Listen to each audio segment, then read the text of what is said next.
think? Side B of the Galaxie hack follows rule number 3 of car restos.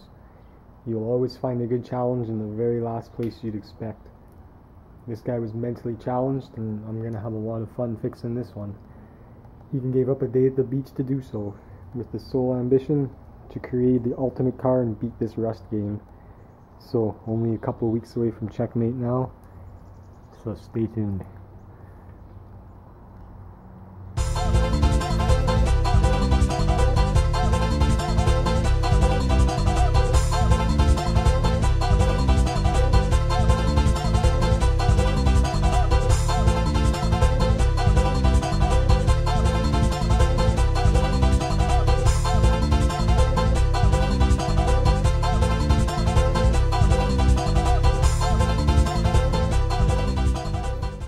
In every resto, there's always an opponent and a victim.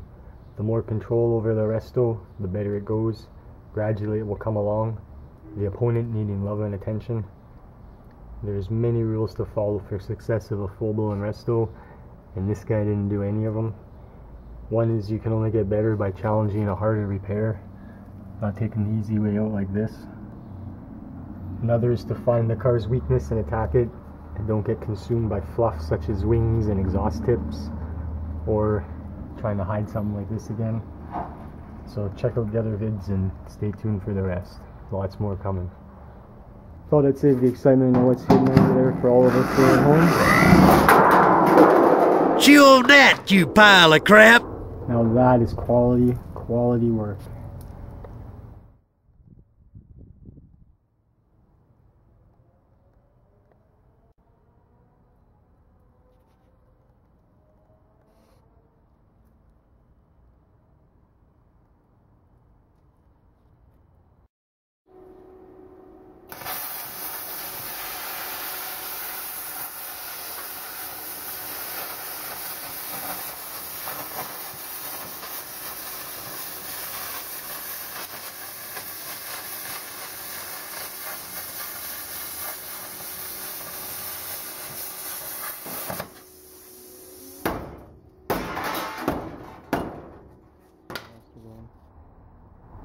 Alright, are you gonna help me put this tranny in so you can drive a standard?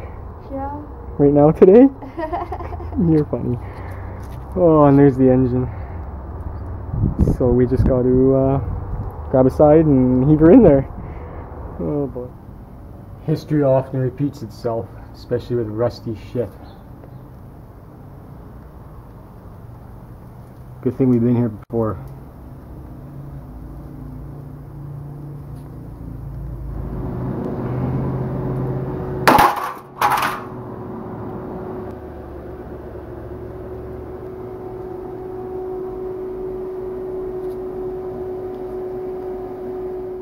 Check out that beyond sexy weld. There's at least a half a roll of wire there, but I guess it kinda served the purpose.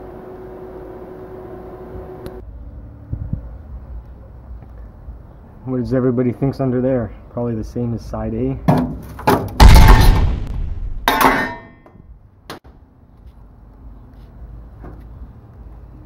Uh-oh, what are we gonna do here? Scrap the car? Okay, this one's a bit tricky, so I'm guessing that's why he didn't fix it, but it wraps around that big steel plate right there and in between the back tail pan, and then it curves over here and attaches here on top of the plate. So rule number 5 is don't get sidetracked by your challenge or compromise, because no one can accept a failure, not even to themselves, and this is a big failure.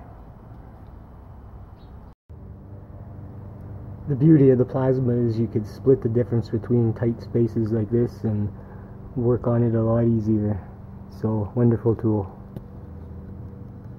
It's a beautiful August day already, and it's time to kick this car's ass. So, remember, try this at home.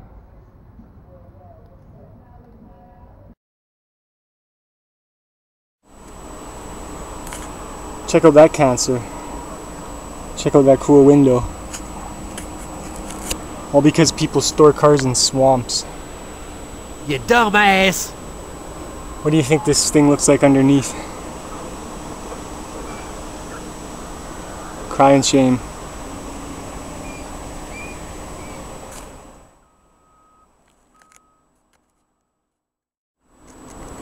Well, we're here in day 2 and everybody else is in bed, of course, and before I rip this off I gotta finish this back piece, I guess, so no time to waste. Well, here's the old piece I had to cut off and the one I already started to make. Unfortunately I layered it, but as you can see, you can't even fit a piece of paper between there, so if you weld it from both sides, not too bad. So time to rip this thing off. Now, I don't know a lot of shit, and this is one of them, but why is 95% of the cars I get always brazed? Did they do this from the factory, or was this some old man's attempt at saving it? Because honestly, 95%. Well, here we are at the start of the finish of the left-hand side trunk part, and like usual, there's a super tight gap. I'm not gonna butt weld this together, come on. So, just gotta fix their fucking screw up here, and good enough. Well, here's a trunk extension, and it doesn't quite fit because it's actually for a Fairlane, and I have no idea why they make a trunk and these trunk floor pan pieces and a quarter for this car, but they don't make the extensions or the wheel well, because I guess that shit doesn't rust. So I guess I gotta modify this, and if I knew it was that different, I would have made one out of this instead of spending $90 on this, but it's here now. Well, the news flash is this piece is just so different that there's really no point in using it, so I might as well just start from scratch. Okay, this is about as cheesy as it gets, but I don't even have 5 cents tonight, otherwise I'd be at the discotheque ripping it up. So I took a cheesy ass old box, and now I can officially make the flange. I'm guessing you don't need a crystal ball to get the gist of this, but it's coming along. Ideally you use like single ply cardboard, like a Captain Crunch box, but I gotta make do with what I got. So now I gotta just hang the quarter, trace the bottom line on there, allow an inch for a flange, put a bead roll in it, moving on. Well, due to somebody interrupting me, I made a screw up and like a freaking idiot. Oh my god. This area is actually making noise. But anyways, this is the first thing you need, and that's the curved mixer. So now we just have to hammer it out a bit and it'll fit. Your fat stomach hanging out. Oh, and here's my nightmare. You have a big fat stomach? Wow, out of nowhere we got a colossal rainstorm, and it's raining this far back in the garage. Look at it. Holy shit. So now the car is soaking wet.